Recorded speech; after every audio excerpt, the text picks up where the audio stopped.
اهلا بكم اعزائي المشاهدين. مره اخرى ينضم الينا نجم من نجوم مركز شباب اليوب. زي ما قلت لحضراتكم في الجزء الاولاني ان احنا بنتكلم عن مركز شباب اليوب، وكان معانا رئيس مجلس اداره الاستاذ حسين عشماوي رئيس مجلس اداره مركز شباب اليوب، وكلمنا عن نشاط المركز. والنهارده دلوقتي معانا نموذج مشرف من الرياضيين اللي بامانه فحطوا في الصخر زي ما بيقولوا اكتر من 15 سنه ولا اكتر. العاب قوى، رفع اثقال، او 23 سنه رفع اثقال، العاب قوى، وهو حاليا مدير فني للكره الطائره، وصعد بيهم للممتاز، وكان لاعب ايضا في العاب قوى، وحاليا القوس والسهم. وهو الصديق الكابتن احمد محمد سلامه المليجي، صح كده؟ حبيبي يا استاذ هيثم، منورنا. الله يبارك في عمر حضرتك. المليجي بقى ده قرايب محمود المليجي ولا تشابه اسماء؟ ده لقب العيله عندنا طبعا، في قرابه طبعا بس من بعيد كده. من بعيد يعني؟ ان شاء الله. لا لا لا، أنا خلاص بقى، عشان يعني هنبدا معاك بقى جزء شر ولا جزء طيبه بقى زي المليجي؟ نص نص نص نص كده. ماشي اوكي. هبقى انا دلوقتي اولا عايز اعرف من هو احمد سلامه المليجي. والله انا اخوك احمد سلامه المليجي، لاعب مركز شباب اليوب، ابن من ابناء محافظه القليوبيه. ربنا اكرمني، كنت اول ما بديت الرياضه بديت في 1999. بقى لي حوالي 24 سنه في مجال الرياضه، وانضميت في مجال العاب القوه. طبعا كان معانا في مركز شباب اليوب الكابتن محمد امين، ده مدير مركز شباب 15 حاليا دلوقتي. هو اللي اختارني بصراحه في موضوع مجال العاب القوه، وقال لي يا احمد انت بالنسبه للطايره انت لعيب كويس جدا، بس طبعا الطايره بتحتاج طبعا دراعين واخد بالك. فطبعا انا طبعا احترمت طبعا كلمته. الاصابه دي كانت بسببها ايه؟ لا كانت حادثه قطر. من ساعتها بدات تخش في الرياضه؟ ايوه. هي دي يعني. الحادثه كانت امتى بقى؟ الحادثه دي دخلت دلوقتي وانا كان عندي 13 سنه او 14 سنه.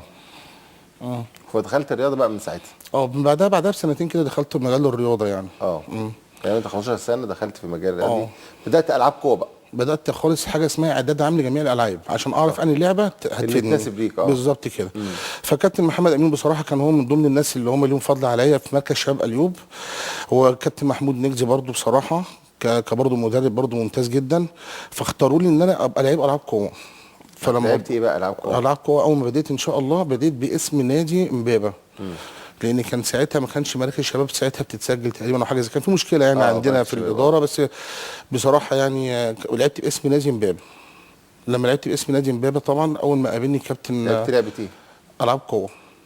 العاب قوه ايه؟ 100 متر. ولعبت غله وقرص ورمح، وكنت بحقق ثالث ورابع. ما شاء الله. فلقيت ربنا اكرمني طبعا، دخلت في ال 100 متر. كان ديت فكره الكابتن نبيل الفحام، الله يمسيه كل خير. ده محترم. ده يعتبر دكتور نبيل الفحام. ايوه. وطبعا كان بعده الكابتن محمد، وبعده الكابتن نص ده محمد هاني عيسى طبعا. اساطير العاب القوه طبعا كلهم بصراحه.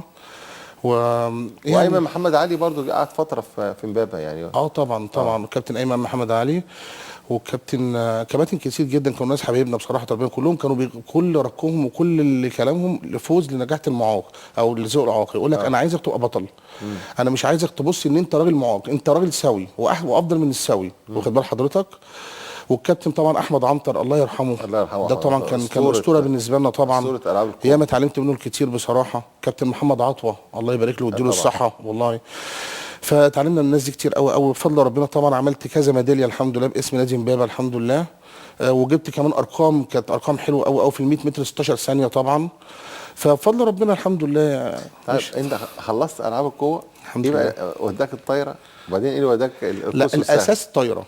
الاساس الطايره. ايوه. وبعد كده دخلنا في العاب القوه. وبعد العاب القوه دخلنا مع دكتور خالد حسان، اول معاق عبر المانش السباحه. دخلت معاه السباحه. انا اقول لك التدارج يعني هتمشي تدارج. واخد بال حضرتك؟ دخلت السباحه معاه في استاد القاهره الدولي.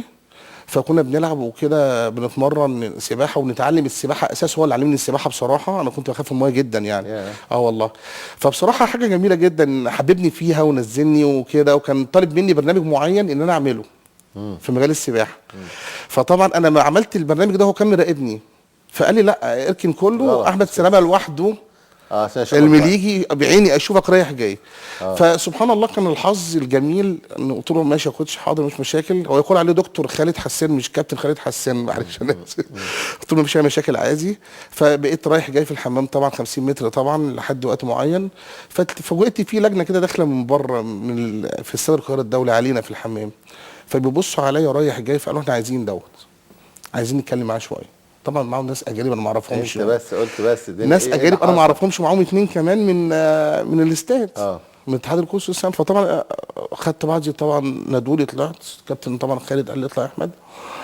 فقال لي احنا عايزينك في موضوع الكوس والسهم ده، يعني الناس جايه من بره مش عارف حوالي 14 دوله ولا كام دوله، ففي جهاز معين احنا هنجربه على حضرتك. اللي هو ده قدامنا ده ولا ده لا ده مش ده؟ لا مش مش هو ده ده. التاني مكتوب جريده الجزائر كانت منزله لي. لا جريده الجزائر كانت منزله لي يعني بوست ليا الجهاز انا ده.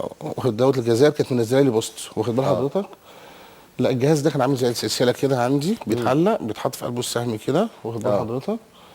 او تلاقي حتى في كلام انجليزي كده فوق لا مؤاخذه من جريده الجزائر يعني. فربنا اكرمني الحمد لله. وتلاقي انا ما اعرفش انا يعني خدوك بصراحه قال لك عايزين نجرب فيك من كده. هنا لهنا انا ما اعرفش. هنجرب الجهاز ده. طبعا كان في حوالي 22 دوله او اكتر من كده كانوا مشتركين في نفس بيبصوا طبعا، وطبعا كل واحد ماسك كاميرا في سبيل ان يشوف الجهاز ده ناجح ولا فاشل، لان هم جربوه على اكتر من حد في دول بره ما عرفوش ايه مش شغال يعني. قال لك لا ما ينفعش لا يصلح. فطبعا بيحطوا لي مسافه مثلا حوالي قول 10 متر، فقلت لهم ده المسافه دي قريبه جدا. قال لك جرب. انا هستاذنك ممكن تجرب؟ قلت لهم لا انا هجرب عادي بس المسافه دي قريبه. قال لك طب هاتها لو انت جبت المسافه دي. ايوه بالظبط، هو الجهاز اللي متعلق في صدري بالواير في البتر عندي. كلام سليم. فقلت لهم ما فيش اي مشاكل بالنسبه لي. فاول طبعا ما جيت على المسافه لقيت في واحد بيكلمني اجنبي انا ما اعرفوش، فقلت له انا ما اعرفش هو بيقول ايه، فحد فهمني. قال لي هو بيقول لك جرب الاول وبعد كده هيبعد لك المسافه زي ما انت هتعوز بس هاتها هنا. فقلت له ماشي. فانا طبعا مسكت جربت الكورس جبتها عندي كده، فربنا اكرمني وقمت عامل كده جه في مكانه. انا فوجئت ان هم ليهم تشجيع غريب غير المصريين عندنا يعني، ليهم تشجيع كده غريب.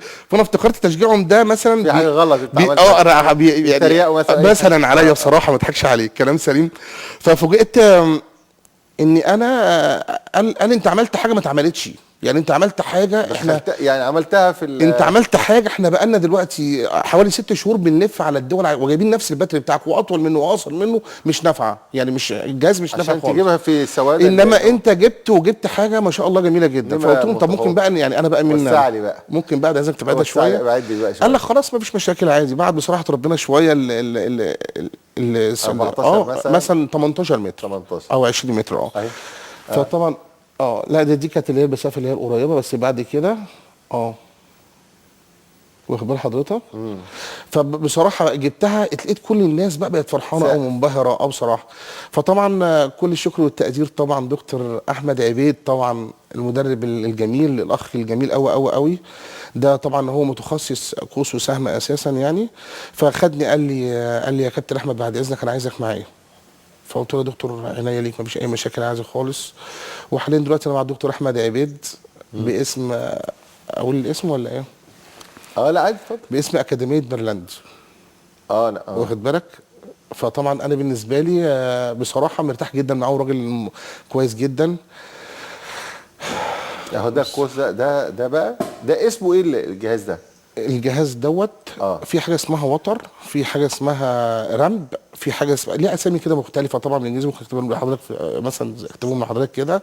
لان الجهاز ده مكون من حوالي اكتر من 9 قطع وما ينفعش انا امشي بيه في الشارع كده. يعني انا عندي قوس ما ينفعش امشي بيه في الشارع. لازم يكون مفكك وفي شنطته لان ده اصلا سلاح زيه زي الطبنجه.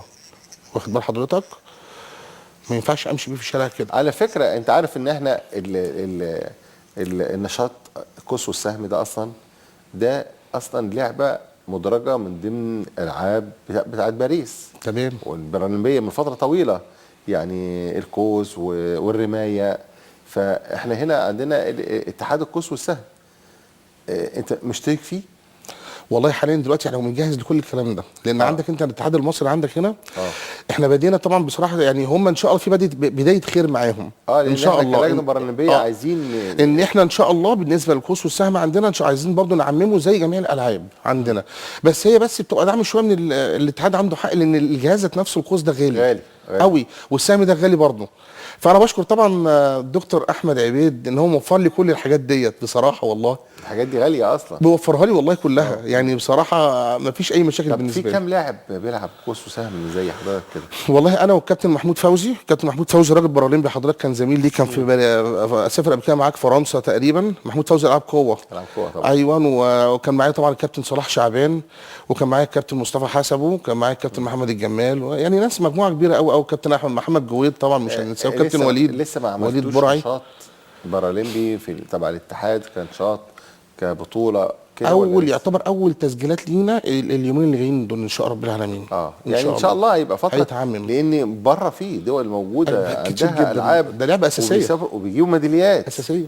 وبعدين خصوصا ما دام في خامه موجوده قدامنا اهو، كابتن احمد المليجي. والناس حضرتك زي ما بتقول الناس اتبسطوا، وانك انت ليك يعتبر رانك كويس ما مش موجود يعني مش موجود. فالحاجات دي لما تبقى موثقه وتبقى عالميه، يعني اسمك مش هيروح هدر يعني. الحمد لله بفضل الله. طيب ده القوس والسهم.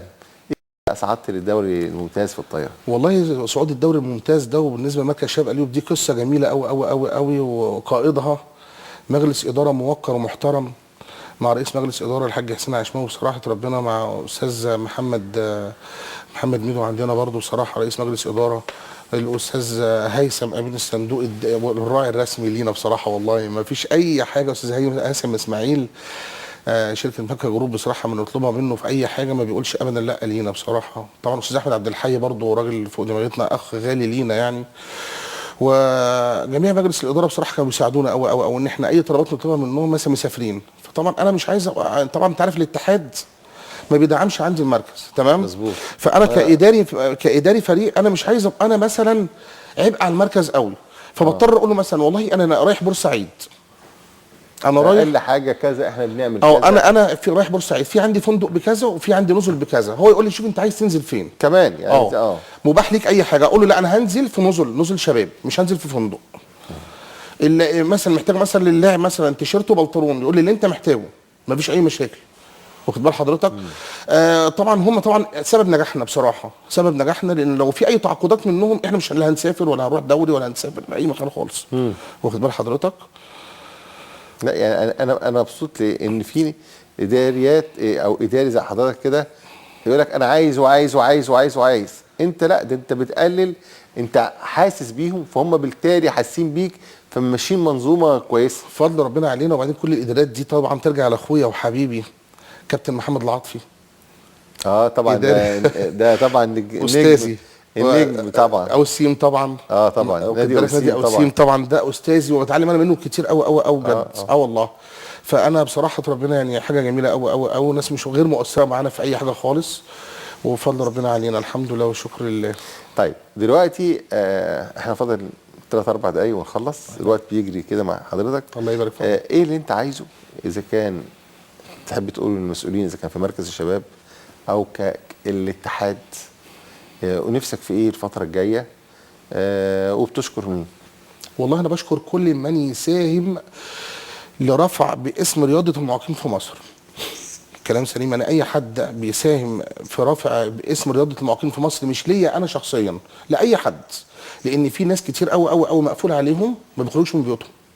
ده مجرد اما يكون حد عنده بتري في ايده او رجله، او مثلا عنده شلل مثلا مزدوج، او عنده اي مشكله، ممكن يكون قافل على نفسه.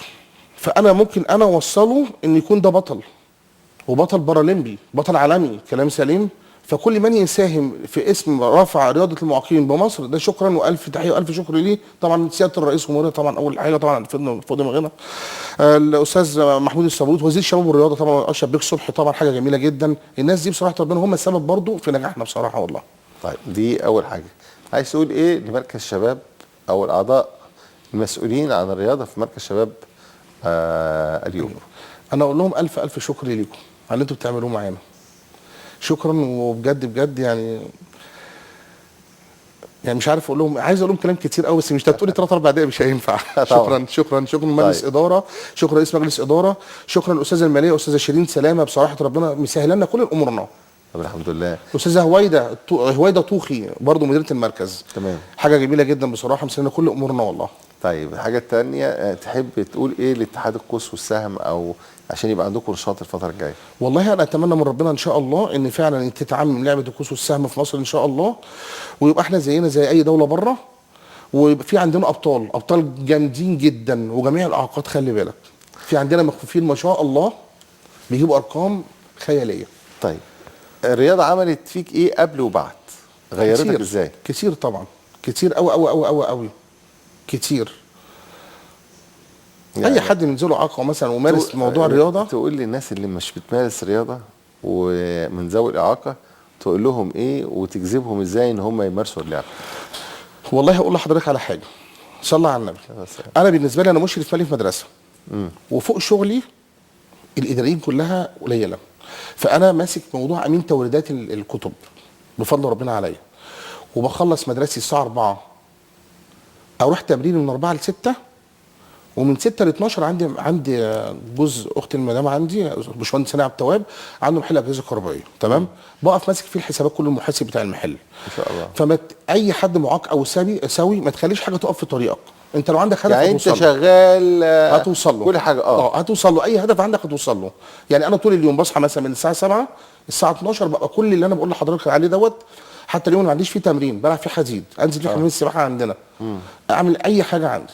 محافظ على نفسك الحمد لله بفضل الله عليك. انا حضرتك نموذج مشرف من ذوي شكراً الاعاقه، لحضرتك. وازاي بتستغل بوقتك. وبشكرك كابتن احمد سلامه المليجي، طبعا لاعب قوس وسهم ولاعب كره طايره العاب قوه، وصعدت والسباحه طبعا، وصعدت بفريق مركز شباب للدوري الممتاز. بشكرك، شخصيه مشرفه لذوي الاعاقه. وشكرا لكم اعزائي المشاهدين، وشكرا كابتن احمد. شكرا يا فندم. نشوفكم على خير اعزائي المشاهدين ان شاء الله الاسبوع القادم مع نجم من نجوم ابطال التحدي.